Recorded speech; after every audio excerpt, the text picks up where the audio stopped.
राधानगरी तालुक्यामध्ये खतं, बियाणं, कीटकनाशकांच्या वाढत्या तक्रारींबाबत कृषी विभागाच्या गुणनियंत्रण विभागानं तपासणी मोहीम गतिमान केली आहे। तालुक्यातील 71 कृषी विक्री केंद्रांची तपासणी केली। त्यामध्ये दोषी आढळलेल्या 8 दुकानांना विक्री बंद ठेवण्याचे आदेश कृषी विभागानं दिले आहेत। राधानगरी तालुक्यात भात उत्पादक शेतकऱ्यांना बोगस भात बियाणांचा सामना करावा लागला। त्यामुळे राधानगरी कृषी विभागाच्या वतीनं कृषी सेवा केंद्र आणि दुकानांची तपासणी मोहीम सुरू होती। त्यामध्ये बियाणं विक्रीची 14 दुकानं, खत विक्रीची 47 आणि कीटकनाशकांची 10 अशा 71 कृषी सेवा दुकानांची तपासणी केली।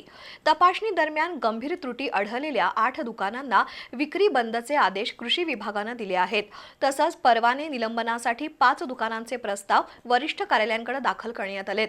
26 बियाणांचे नमुने, 29 खतं तर 8 कीटकनाशकांचे नमुने तपासणीसाठी प्रयोगशाळेकडे पाठवण्यात आलेत। शेतकऱ्यांना बियाणं, खतं, कीटकनाशक याबाबत बोगसगिरी आढळल्यास त्वरित कृषी विभागाशी संपर्क साधण्याचं आवाहन कृषी विभाग गुण नियंत्रण विभागाच्या प्रतिभा पाटील यांनी केलंय।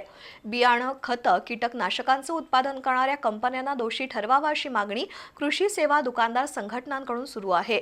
चोर सोडून संन्याशाला फाशी असं कृषी विभागाकडून कामकाज सुरू असल्याची चर्चा कृषी सेवा दुकान चालकांमधून सुरू आहे।